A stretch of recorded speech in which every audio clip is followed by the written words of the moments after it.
아니냐 많이가 틀린가 모르는데 너무나 공자님을 신격화 시켜버리면은 나오고는 모르죠 불잖아요. 그럼 공자님도 이제 말하자면 똑같이 뭐 애기나 장가가고 시집가고 뭐 이렇게 하고 살았던 사람 아니에요. 그런데 다만 이제 성각자적인 데에서 그 밑에 이제 제자들이 그 정치 그러니까 크게 말하면은 인간학, 즉 인간주의제 한 인간으로서는 행위적인 품위와 마음가짐 이걸 이제 그 가르쳤기 때문에 이제 성인이제 우리가 너무나 어리게 생각하면 이해가 안 돼버려. 쉽게 생각이. 근데요 그때의 이렇게 사상가들이 뭐 장자나 보면 좀 그 생각이 자연적이는데 좀 허황해.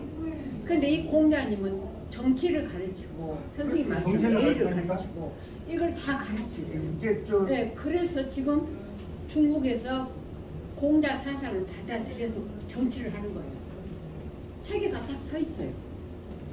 장자나 이런 거 보면은 이거 좀 굉장히 허황해요. 우리의 실생활을 하고 허공에 떠 있는 것 같아요. 근데 공자님은 모든 선생님 말씀하고 예의도 갖추고 정치하는 것도 갖추고 사람과 사람이고 교우도 갖추고 그래서 지금까지 남아있는 거예요. 2500년 전에 그때만 해도 어떤 윤리적인 뭐 이런 것들이 이제 품위가 없었을 때 행위적인 인간이 이런 행위를 해야 된다고 하는 것과 그 행위를 할 때는 이런 마음가짐을 가지고 해야 된다고 하는 것을 이제 그 말씀을 하셨기 때문에 자 위대한 분은 위대한 분이죠. 그 우리가 생각이고 뭐 그래서 이제 그것을 갖춰주면 지금도 말하자면 행위적인 규범을 다 하고 그 행위가 그냥 행위로 끝난 게 아니라 그 행위 하나 예를 들어 부자 유친 그러면은 부자 유친이 무슨 말이냐 요즘 말로 같으면은 부자 간에는 소통을 많이 해야 된다 그런 뜻이야.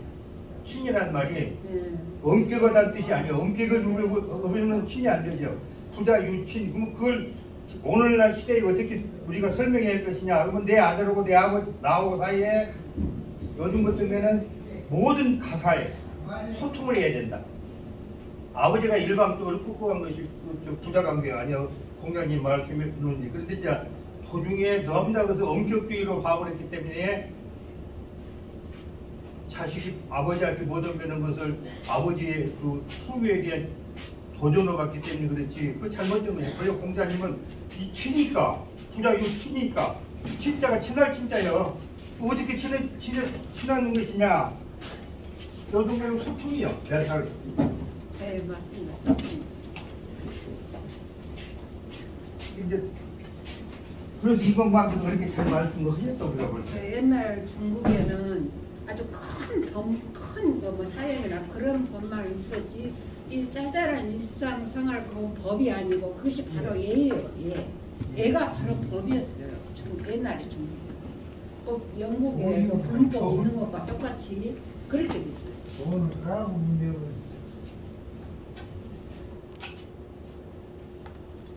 공부합시다. 네, 그러실까요?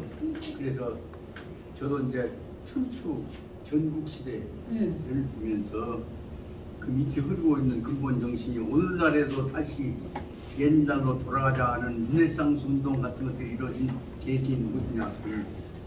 욕망, 전투, 투쟁으로부터서 인간성을 회복해 가야 한다는 니체가 얘기한 대로 너무나 인간적인 방향으로 가야 한다 할 때 인간과 비인간과 그 차이를 뭐냐? 동물적인 욕망에 그로 인한 혼란을 막는 방법이 뭐냐 하면 인간적인 이성 아까 예정신도 마찬가지고 심성이 순화된 순성을 가야 한다. 그것을 뭐라고 설명하냐 한말로 말하자면 요새 인문주의라고 한 말 않습니까? 그 말을 인문주의라고 한 말로 표현한 것 같더라고. 그럴 수 있죠. 그 인문주의는 그런 것이냐? 그것은 다시 말하면 욕망에 의해서 이루어지고 있는 지배의지의 실현을 위한 전투를 위한 로마 정신이 아니라 로마 정신 넘어서서 다시 인간 본연의 모습으로 돌아가자 하는 입장으로 가야 하는 점에 있어서 그 인문에서 사람이 문을 통해서, 다시 말하면 마음을 통해서 이루어지고 있는 방향으로 가야 한다는 것을 현대적인 용어로 표현하자면 바로 말하면 인간적, 그 프리드리히 니체가 얘기했던 가장 인간적인, 그걸 바로 다른 말로 하면 맨슐리티, 휴머니스틱이라고 하는 정신으로 돌아가자 하는 것이, 휴머니스틱은 인간적 정신이 없으면 그 뭐예요? 동물적 수준을 넘지 못한다. 인간은 동물적인 본능적인 수준을 항상 자네가 좋아하는 대로 뭐냐면 항산만으로 지배하는 것이 아니라 항심까지 있어야 이루어져야 한단 말이야. 인간적인 인격과 공동체와 전체적인 꿈과 연결되는 것으로 가야 한다. 그것이 그 말하면 그 내용이 움직인 것이 바로 옛날 르네상스라고 하는 개념적 인간주의, 인본주의 회복이야. 그 3R라고 한 말이 르네상스에서 그놈을 갖고 사람의 근본적인 인성을 회복해 나가자. 리포메이션이란 말이에요. 리폼이 그럼 갖고 이제 리폼 체제를 나만이 아니라 전부 전체를 리폼 인간 체제로 돌아가자. 그 이제 레볼루션 개념이란 말이에요. 그 하지만 인본주의적인 지배 체제가 사람에 의한 희미해진 지배 체제가 결국 이제 민주주의 아니에요. 그런 점에서 르네상스 르가 두 번째 리포메이션 르가 세 번째 레볼루션이라고 해갖고 인간에 의한 지배를 차주적 지배, 자치적 지배로 바꿔준 것인가, 그것이 이제 데모크라시가 나왔단 말이에요. 이런 점을 보자면, 다시 큰 뜻으로 보자면, 세계는 니체가 얘기했던 대로 사람의 모습으로 돌아가자는 운동이다. 그 다른 말은 그 니체전에서 설명된 소지어 맨슐리티, 맨슐리티란 말이 휴메니스틱이란 말이죠. 인간적인 마음적으로 돌아가자 하는 것이 최후 결론이었다고 말씀드릴 수가 있을 것 같은데, 그럼 인간적인 마음으로 돌아가자는 운동을 설명하고 있는 대목이 여기서 말하자면 당시 중세, 고대 중세 초기에서 그 마음을 공자를 통해서 연임금, 순임금을 통해서 다시 한번 실천해 나가자 하는 운동을 했던 사람이 수나라 때의 양제 같은 독사질은 물에게 의한 지배체제, 절대적인 군주의 지배체제로부터 이제는 인간적인 마음으로 돌아가자 하는 내용이 바로 여기서 말하자면, 다른 말로 설명하기를 정관, 마음을 가라앉혀 가지고 본체를 보자 하는 입장으로 만든 것이 아니라 싶은 것입니다. 이런 점을 보자면 여기 이제 두 번째에 해당하는 것이 바로 정관 초년담 2년에 해당되어진 부분에 있어서 이루어진 것이 61페이지 밑에서부터 8째 줄에 나온 대로 정관 2년이라고 해서, 이제는 인간주의, 인문주의적 정신으로 나라를 다스리는 국가를 한번 만들어보자. 인문주의적인 정신으로 하려면 사람과 사람이 서로 간에 무력에 의한, 힘에 의한 지배체제, 권력에 의한 지배체제가 아니라 마음을 통해서 이루어지고 있는 심적인 화합에 의한 체제가 이루어져야 한다는 것이 그 부분 내용이라고 볼 수가 있다고 생각합니다. 그래서 뭐 또 우리나라 지금 근래에 와서 이 고대사 중에서 중국 고대사 중을 살려나가자는 입장으로 해갖고 정관지치 혹은 당태종에 관한 평가가 지금 굉장히 퍼져갖고 있습니다. 그래서 이 문제에 관해서 우리나라에서 지금 번역해갖고 나온 책이 정관지치, 정관과 그 다음에 당나라의 이상정치 그런 것들에 관한 책들이 많이 나와 있는 것을 몇몇 보고, 저도 타이틀만 좀 읽어가고 좀 자세하게 읽어가고 싶은데 눈도 눈이건과 또 지금 저 저지에서 책 보고 앉았을 상황이 아니어서 공부가 항상 제약을 받습니다만, 그럼에도 불구하고 우리가 가야 할 것은 결정적인 문제는 뭐냐, 고대사적 정신하고 현대사적 정신하고는 아주 인간적인 인문주의적 정신에 의해서 통합되어진다는 사실을 부인할 수가 없습니다. 예, 이 문제를 접근해 가면서 당태종한테다가 사고방식의 전환을, 하지만 인문주의적, 인간주의적인, 하지만 왕과 백성들이 통합되어진 여민농락 정치를 만들어가는 방향으로 만들어가려고 했던 당태종의 참모가 세 사람이 있습니다. 한 사람은 누구냐 하면 황현영이라고 하는 사람입니다. 황현영이라도 굉장히 큰 사람이니까 여기 제 처음에 바로 안 되고 나중에 부분까지 옵니다. 두 번째가 황현영에 의해서 이루어져 있던 정신사상을 구체적으로 실천적으로 제일 많이 떠들고 있는 사람이 누구냐 하면 62페이지 첫째 줄에 나오는 두여회라고 하는 두 번째의 다시 말하면 정책가입니다. 세 번째는 그 다음에 정치와 현실을 타협시켜 나가면서 잘못하면 꼭 직접 아니고 돌려서 얘기하면서 바로 이 당태공에다가 교훈을 주고 있는 사람이 이징이라는 사람입니다. 그래서 62페이지 제6절에다 세 사람을 당태공의 세 사람 참모의 이름을 꼭 적어 놓으시기 바랍니다. 첫째, 황현영. 두 번째가 두여회. 세 번째가 이징이라고 한 사람. 그것을 아시기 바랍니다. 여기서는 그러면 오늘 여기서는 지금 두여회에 의해서 이루어진 것으로부터 나오겠습니다. 두여회는 그 문장을 딱딱 띄어가면서 읽어가랍니다. 두여회는 대차 발표 의견하여 설하래. 천자가 유료 충성 천자의 유료 충성 정직적 대신이면 수연수 무도야라도 불회 상실천하입니다. 여대 문장 중요하지만 튼튼하고 이거랍니다. 두여회가 당태공한테서 온 사람들이 있는 데서 한 말입니다.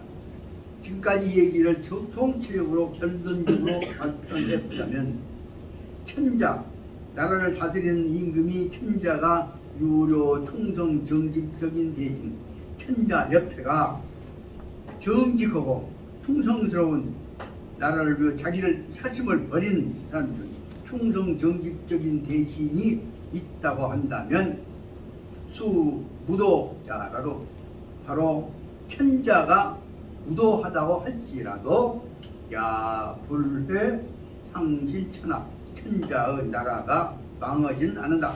상실천하. 그런다고 할지라도 천자가 좋은 충신들 가지고 있다고 한다면 천자가 비록 무도한 사람이라고 할지라도 천자의 나라는 불회 상실천하, 천자는 나라를 뺏겨갖고 쫓겨나지는 않는다. 그럼 적어도 이 수양제 같은 놈은 그 정도보다도 더 나빴기 때문에 나라를 뺏겨갖고 쫓겨났다는 얘기를 설명을 하고 한 것입니다. 공중리가 증설하되 춘추위국의 대부 사어가 있었는데 다마 충성정직아였다. 국가가 그러니까 유도하였고 국가 유도에 타는 직근 상간하였다. 국가 무도한데도 직근 상간하면 우세기는 증마 영인이 수양제 무도 이 불납 충분하여서 취함구 불러려니냐. 그것이 뭐냐를 설명하고 있습니다. 구차 투완하고 점유중요적 관하니 야부주동 사직 은퇴하고 저동 은대 미자하여서 간이 피거하니 즉 장풍하고 또 보거하였으니 정황과 도리가 더 부동하냐. 하지만 두 여해는 바로 뭐냐, 뭐 설명하고 있는 대로 보자면 천자가 만약에 여기 설명 보자면 충직하고 정직한 신하가 있다고 한다면 천자가 수무도, 천자는 못된 놈이라고 할지라도 야불해 상실 천하를 잃지는 않을 것이다. 잃어버리진 않는다. 그것은 공자님께서 말씀하셨다. 옛날 춘추시대에 위나라가 대부 충신이 있었는데 사어라고는 충신이 있었다. 사어는 어느 정도 충신이냐 그러면 아마 충성정지가 참으로 아주 충성정직하기 때문에 나라가 좋건 나쁘건 맞아 죽을 복 잡고라도 사원은 올바른 얘기를 했단 말이에요. 그때 사원은 어떤 사람은 국가 유도 나라가 도리가 있을 때 법질서 원칙가 집에 있을 때에도 사는 직근 상간 천자한테 대해서 이것은 이렇게 해야 한다고 바로 얘기를 해서 꾸지람을 듣고도 또 꾸지람 듣고도 미움을 받으면서도 사원은 정직한 얘기를 했다. 그때는 그래도 나라가 이 도리가 있기 때문에 사가 쫓겨나지 죽진 않았거든요. 그런데 국가 무도 그런데도 천자가 더 나쁜 짓거리 갖고 타락해갖고 나라 정치가 무지한 경계에 이르렀다고 할지라도 마찬가지 맞은 쪽을 복 잡고도 인직근 상간 사언은 그대로 틀렸습니다고 미움을 받으면서도 마찬가지 여전히 지금 올바른 얘기를 해갖고 임금님 귀에 거슬린 얘기를 상간에다 간언을 했단 말이야. 그러니까 이 상황 속에서는 사언은 미움 받으니까 미움 받으면서 참고 한단 말이야. 근데 그 밑에 있는 놈들은 어쩌냐 그러면 무색이 같은 충신들은 신하들은 어쩌냐 그러면 이 진마 애능인의 수양제 무도 이 불납 충만 그런데 우색이 같은 이 참모는 제상을 지내면서도 진마 어째서 능인이 수양제 무도 능인 수양제 무도한데도 불구하고 진언을 했는데도 안 받아들이니까 바라봤단 말이야. 그때 뭘 설명하고 있다. 우세기는 어째서 수양제가 무도한데도 그래서 이 불납 충원을 하지 않은데 어쨌냐 우세기는 그때는 곧바로 충원을 했는데도 안 받아들여버려. 그러니까 곧바로 함구 불어려니 그러니까 말을 안 받아들이니 잘못하면 나만 맞아줄 거구나 생각이 드니까 입을 딱 다물어 불고 불어려니 그 다음에 충원을 얘기를 우세기는 안 해버린다. 여기 중요한 차이가 나온다. 아까 얘기한 사언은 미움을 받고 욕을 하고 맞아 죽을 복 잡고라고 얘기를 하는데 우세기 같은 사람은 머리가 좋으니까 얘기하면 안 받으면 한번 거절되면 그건 딱 있다고 말 안 해버린다고 말인데 그것이 전형적인 지금 현재 똑같은 상황으로 보자면 지금 통이 되어 있는 양반 안 두고요? 안 들었어. 네? 안 들었어요. 들었어. 그 양반은 지금 얘기를 딴 얘기 저놈들 나쁜 놈들 얘기만 하고 있지 국가 정책에 관해서나 백성 살리는 얘기에 대해서 지금 안 한단 말이야 현재. 그 대목을 보면 딱 이 대목을 보다 뭘 생각하냐면 현재 한 총리하고 우세기하고는 한번 얘기도 안 되었다 싶으면 상황 봐서 적당히 말하고 남아가지 심하게 억지를 써가면서 미움받고 쫓겨날 짓거리까지 필요가 없다는 생각이 들었단 말이에요. 그리고 그 다음에 나온 내용입니다. 구차하게 비겁하게 눈에 딱 맞춰서 거역하지 않고 안 편안한 것을 살짝 손은 덕질이 들어가니까 꼽살이 끼어 들어간다 그 말입니다. 편안한 쪽을 택해 가지고서 점유 중요적 지위 감투는 총리 감투를 쓰고 위험에 따른 짓거리는 안 하고 살짝 끼어 들어가고 유지해가면서 항상 그래도 지금 쓴 사람들이 훌륭한 사람들이 어디서 적당히 넘어가면서 비유 맞춘 소리만 꼭 앉았다 그 말입니다. 그러니까 여기 부차 투안하고 점유 중요적 관직하고 그러면서도 야 부주동 사직 은퇴 이런 상황에서는 우리는 국가로 해야 할 공무를 못 얻었으니까 그만둡시다 하는 짓거리는 사직 은퇴는 절대로 앞장서서 그만두고 우리 물러갑시다 소리는 안 한다 그 말이에요. 그냥 받고 좋은데 비구 맞춘 얘기는 하고 나머지 얘기는 귀에 거슬린 얘기는 하지 말고 그냥 유지하자. 이 대목이 주인대로 하면 야 부주동 사직 은퇴 사직하자. 야 우리가 나라 해야 할 일은 더 이상 못 얻었으니까 그만두자 하는 얘기를 않고 그냥 아까 얘기한 대로 부차 투안 편안한 자리 감투 쓰고 유지하고 월급 받고 그리고 필요한 사람들하고 그동안에 변호사 법률가들이란다거나 재벌들하고 더 나아가서는 미국이란다 일본하고 관련되어 있는 세계적인 재벌들하고 관계를 유지해가면서 친구를 눈치만 시질 보고 따라가는 모습이 그대로 유지된다고 합니다.